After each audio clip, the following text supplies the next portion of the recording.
जय मसीह पास्टर जी। जी जय मसीह। मुकेश बोल रहा हूँ सर, मैं पंजाब से। जी जी मुकेश जी बोलिए।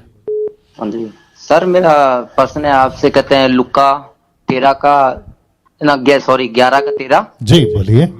हाँ जी सर, वहाँ पे लिखा हुआ है एक जगह पे कि तुम बुरे होके अपने बच्चों को बुरी अच्छी वस्तुएं देना जानते हो, तो स्वर्गीय पिता कहते हैं तुम्हें पवित्र आत्मा मांगो तो क्यों ना देगा। जी हाँ जी, तो सर मैं इस प्रश्न को पूछना चाहता हूँ कि यहाँ पे बाइबल में लिखा हुआ है जी ऐसा, मैंने जहाँ तक आपकी टीचिंग मैंने ली है सर, जी तो आपने बोला है कि आपकी टीचिंग मैंने सीखा है कि आप बोलते हो कि जैसे कि आपने जिसने विश्वास से यीशु मसीह को ग्रहण कर लिया, जी ठीक है, और जिन्होंने बपतिस्मा ले लिया यानी कि, तो उनको पवित्र आत्मा आ जाता है जी। तो जी। यहाँ पे कई बार यहाँ पे इस चीज को लेकर प्रचार किया जाता है कि पवित्र आत्मा, मैंने एक जने को बोला जी पवित्र आत्मा के बारे में कि हमें तो पहले से पवित्र आत्मा है, ठीक है, क्योंकि पवित्र यीशु मसीह के मंदिर हैं जी हम प्रभु जी के। जी जी जी ठीक है जी, तो वो नहीं जी, इस चीज को बहुत वो कहते हैं कि फिर बाइबल में ऐसा क्यों लिखा हुआ है। जी ओके ठीक है ठीक है।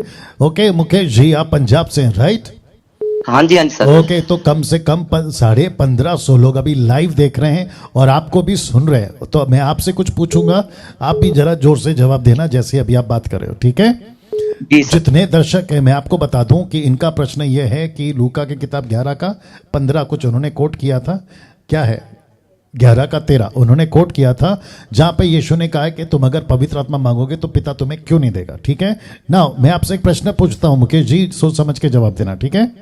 जी सर। ओके, एक व्यक्ति अगर कहता है कि परमेश्वर मुझे पवित्र आत्मा चाहिए, आज की युग की बात कर रहा हूं, ठीक है, आज की बात कर रहा हूं, ओके, तो एक व्यक्ति को क्या परमेश्वर पवित्र आत्मा देगा, यस और नो?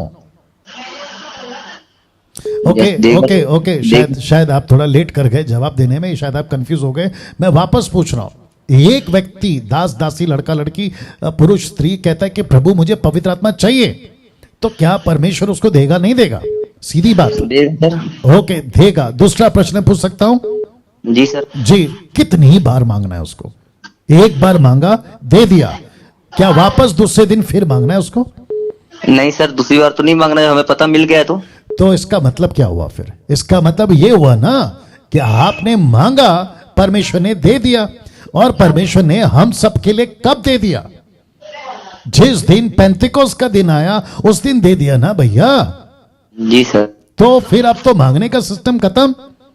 यही तो यीशु ने कहा ना कि जब तुम चेलों को कह रहा था यीशु कि तुम मांगो, और फिर कहता है कि लूका की किताब 24 का 45 में से आगे कहता है प्रतीक्षा करो, एक्ट्स चैप्टर 1 वर्स 8 कहता है कि जब वो तुम पर आएगा, तो ये सिलसिला खत्म हो चुका है, मांग के हो चुका है, इंतजार खत्म हो चुका है। ठीक 10 दिन के बाद पेंतिकोस्त आएगा, तुम्हारे ऊपर मैं प्रतिज्ञा की हुई आत्मा को भेजूंगा। ये जब हो चुका है तो वापस लूका 11-13 क्यों? जी सर। अब आप समझे सर? जी सर मैं समझ गया सर। सुनो सुनो सुनो, मेरी बात खत्म नहीं हुई अभी। तो जितने दर्शक हैं आपको भी बताता चलूं, अब आपको एक जबरदस्त कनेक्शन देता हूं, ठीक है मुकेश जी, आप भी सुनिएगा। एक्ट्स चैप्टर 8 देना मेरे को, 7 से आगे देना। अच्छा प्रश्न है मुकेश, अच्छा प्रश्न है, अप्रिशिएट जी। तो प्रेरितों की किताब उसके 8वें अध्याय, ओके एक काम करते हैं, ओके ओके एक सेकंड दीजिए। ओके वचन 14 से पढ़ते हैं, प्रेरितों की किताब 8 का 14 से। आप सभी को पता है कि ये फिलिप है जो कि समरिया के देश में प्रदेश में गया और यीशु का प्रचार किया, और बड़ी तादाद में लोगों ने यीशु का वचन ग्रहण किया। और मैं समझता हूं कि इसका सारा क्रेडिट उस औरत को भी जाना चाहिए जो यूहन्ना की किताब 4 अध्याय में यीशु को मिली थी। तो टोटली इसको बोल सकते हैं कि प्रिपेयर था ग्राउंड, ठीक है ना? एनीवे वो बात अलग है। वचन 14 लिखा है, जब प्रेरितों ने जो यरूशलेम में थे सुना कि समरिया ने परमेश्वर का वचन मान लिया है, तो पतरस और यूहन्ना को उनके पास भेजा। प्रेरितों ने सुना, यह प्रेरितों का एक टीम था, उन्होंने सुना कि फिलिप के माध्यम से यह हुआ। वचन 15 उन्होंने जाकर उनके लिए प्रार्थना की कि वे पवित्र आत्मा पाए। तो यह घटना कहां है मुकेश? यह घटना है प्रेरितों की किताब 8वें अध्याय में। बहुत ध्यान से सुनना मुकेश, क्योंकि आपको जवाब देने आएगा। तो इसका मतलब है कि 8वें अध्याय तक किसी को नहीं पता था कि पवित्र आत्मा कैसे आता है? उनको सिर्फ एक ही पता था कि पतरस को बुलाओ, पतरस हाथ रखेगा, सबको मिलेगा। राइट जी सर। जी। अब आपको जोर का झटका धीरे से, और जितने दर्शक हैं उनको भी धीरे से। अभी इसी की पुस्तक का 10वां अध्याय और वचन देते हैं आपको 44। एक सेकंड दीजिएगा। ओके, कहां गया? Okay okay okay okay okay, वचन 44, एक्ट चैप्टर 10 वर्स 44। मुकेश ध्यान से सुनना। लिखा है, पतरस ये बातें कह ही रहा था कि पवित्र आत्मा वचन के सब सुनने वालों पर उतर आया। वाह! तो इसको क्या समझे मुकेश?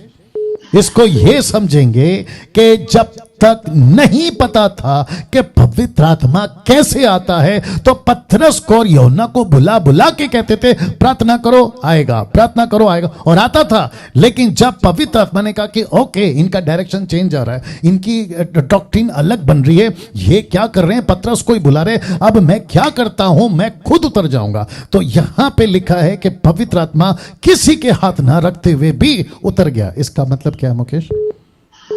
जी सर, समझ गया सर। तो इसका मतलब क्या पूछ रहा हूं मैं आपसे? हाँ जी सर। इसका मतलब क्या मैं पूछ रहा हूं आपसे? अभी आपने जो प्रश्न पूछा ना, मैं हाँ जी उसका सर। मतलब पूछ रहा हूं। इसका मतलब क्या है कि बिना हाथ रखे पवित्र आत्मा आ गया, और आपने कहा लूका 11:13 में कि मांगोगे तब मिलता है। बताइए। हेलो जी जी, क्या हुआ? आवाज नहीं आ रही सर, आपकी आवाज कट के आ रही सर। Okay, no problem. तो जितने दर्शक हैं आप समझ गए होंगे। और इसी घटना को प्रेरितों के 11वें अध्याय में पतरस रिकॉर्ड को जो हुआ था ना रिपीट करता है। कहता है कि यार मैं तो ताज्जुब हो गया, मैं तो सोचा था कि जैसे हम पर पवित्र आत्मा आया वैसे किसी पे नहीं आएगा, लेकिन जब मैं कुरनेलियुस के घर में था तो पता चला कि जैसे हम पर उतरा वैसे ही वो पवित्र आत्मा कुरनेलियुस के पूरे लोगों पर उतरा। वो शौक हो गया। तो जितने भी दर्शक अभी देख रहे हैं, ऐसा अगर किसी ने अपना अपना डॉक्ट्रिन बना के रखा है कि जब तक पतरस हाथ नहीं रखता था पवित्र आत्मा नहीं गिरता था, यह कॉन्सेप्ट गलत है। क्योंकि मैंने अभी आपको प्रूफ कर दिया कि हाथ रखकर आती थी पवित्र आत्मा, तब तक उनको इतना ही पता था। लेकिन 10वें अध्याय से कॉन्सेप्ट चेंज हो गया। कॉन्सेप्ट चेंज हो गया। अब पवित्र आत्मा खुद उतर रहा है, और इसका जिक्र आगे जाके हम देखते हैं कि तुम परमेश्वर का मंदिर हो। यही तो लिखा है, निकालो 1 कुरिन्थियों 3:16। यही तो लिखा है, क्या तुम नहीं जानते? इसका मतलब क्या है? वो नहीं जानते थे। उसी को तो कहा कि क्या तुम नहीं जानते। तो कैसा कहता है? क्या तुम नहीं जानते कि तुम परमेश्वर का मंदिर हो और परमेश्वर का आत्मा तुम में वास करता है? यह बात की घटना है। और ऐसे करते करते आज आप और हम पहुंचे, जो एजुकेशन, जो स्टडी हमको मिल रही है पवित्र आत्मा के बारे में, वो वही है कि जो विश्वास करेगा, मरकुस 16:17, जो विश्वास करेगा उसकी निशानी है।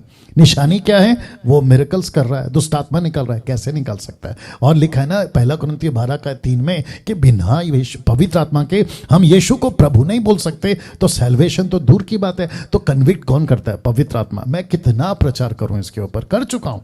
कन्विक्ट कौन करता है? पवित्र आत्मा। आपको एहसास कौन दिलाता कि तू पापी है? पवित्र आत्मा। आपको अंदर आकर वास करने वाला पहला व्यक्ति पवित्र आत्मा।